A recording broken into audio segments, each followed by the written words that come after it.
Good morning, ladies. Welcome to Ladies at Collective. We continue with our phenomenal topic today, the greatest commandment in the Bible, love. Today's focus is love that reflects the heart of Jesus. We begin by asking, what is the difference between doing good deeds and loving with the heart of Jesus? In today's world, good deeds are often celebrated, and rightly so. Feeding the poor, standing for justice, helping the vulnerable. These are beautiful acts of compassion. But in the kingdom of God, it's not just about what we do, but why we do it. Paul writes in 1 Corinthians 13 verse 3, "Though I bestow all my goods to feed the poor, and though I give my body to be burned, but have no love, it profits me nothing." This verse reminds us that even the most sacrificial acts mean nothing without love. Motive matters. God is not impressed by performance, but moved by relationship. Why motives matter to God? Is it about reputation or relationship? Some do good to build a reputation, fulfill an obligation, or ease a guilty conscience. But love gives eternal value to everything we do. As we read in 1 Samuel 16:7, the Lord does not see as man sees, for man looks at the outward appearance, but the Lord looks at the heart. God sees beyond the act. He searches the motive. He's not looking for performance. He's seeking those in love with Him, those who serve from the overflow of their relationship with Christ. Jesus warns against performative righteousness. In Matthew 6, verse 1-4, Jesus teaches, "Do not do your charitable deeds before men to be seen by them, that your charitable deed may be in secret, and your Father who sees in secret will Himself reward you." We don't give to be praised. We don't serve to earn favor. We don't serve to earn points. We don't give to gain approval. We don't do good to silence guilt. We love because we are loved. The mark of God's people is love. Paul reminds us in 1 Corinthians 13 verse 13, "And now abide faith, hope, love, these three, but the greatest of these is love." And 1 John 4 verse 7 and 8 declares, "Beloved, let us love one another, for love is of God. He who does not love does not know God, for God is love." Love is the greatest witness of our faith. It's not measured by how loudly we preach or how much we give, but by how deeply we love. The foundation of our spiritual life is found in 1 Corinthians 13, verse 1-3. "Tongues without love is just noise. Prophecy, knowledge, and faith without love is worthless. Giving all to the poor, even martyrdom, without love gains nothing." And the nature of true love is, according to 1 Corinthians 13, verse 4-8, is a mirror to our hearts. It's not just poetic, it's practical. It reads, "Love is patient, love is kind. It does not envy, it does not boast, it is not proud. It does not dishonor others. It is not self-seeking. It's not easily angered. It keeps no record of wrongs.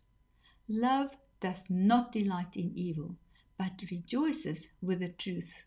It always protects, always trusts, always hopes, always perseveres. Love never fails."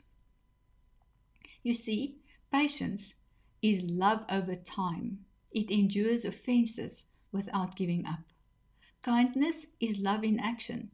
It doesn't just think well of others, it shows it through gentle words and thoughtful deeds. It does not envy. Envy is rooted in pride. True love celebrates others and stays humble. No boasting, pride, or self-seeking. It says, I choose your best, even at my own expense. It's not easily angered. It doesn't keep score or take offense. Forgiving, love keeps no record of wrongs. This part mirrors the heart of God, who says, I will remember their sins no more. Rejoicing in truth, it finds joy in righteousness, not revenge. It protects, trusts, hopes, perseveres. Love doesn't give up. Love is faithful. It endures seasons of struggle, betrayal, disappointment, and delay. Just as Christ Jesus did for us, love never fails. Love fulfills the law. Romans 13, verse 9 and 10 says, all commandments are summed up in this: love your neighbor as yourself. Love does no harm. Therefore, love is the fulfillment of the law.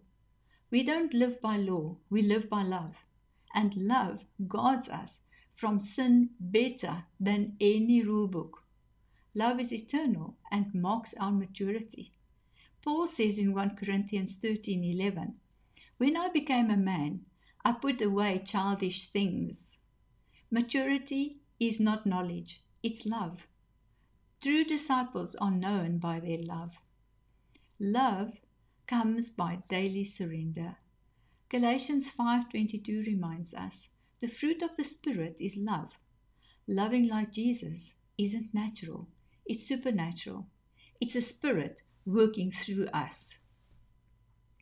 A practical challenge is to replacing love with your name. When you read 1 Corinthians 13, verse 4 to 8, and where you feel there's conviction, invite the Holy Spirit to shape your heart. Let's conclude. Love like Jesus. Let's return to what matters most. Faith is vital. Hope is powerful. But love is eternal. Above all things, have fervent love for one another, for love will cover a multitude of sins. 1 Peter 4, verse 8. Let's love deeply, boldly, sincerely, just like Jesus. Jesus was the perfect example of love in action. Every miracle, every word, every sacrifice he made was done from the purest love. And now he calls us to follow him.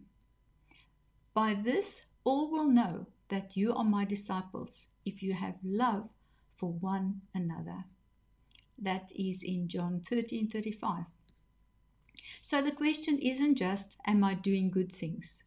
The question is, am I loving people the way Jesus loves them? Let's remember this. Gifts are good. Faith is essential. Hope is powerful. But love is eternal. Let's love deeply. Let's love boldly. Let's love like Jesus. Let us pray. Father, thank you for showing us what love really means. Search our hearts. Purify our motives. Teach us to do all things from a place of deep, genuine love. Let our actions reflect the heart of Christ. Let us serve, give, and speak with love, not for attention or reward, but to glorify you. In Jesus' name, amen.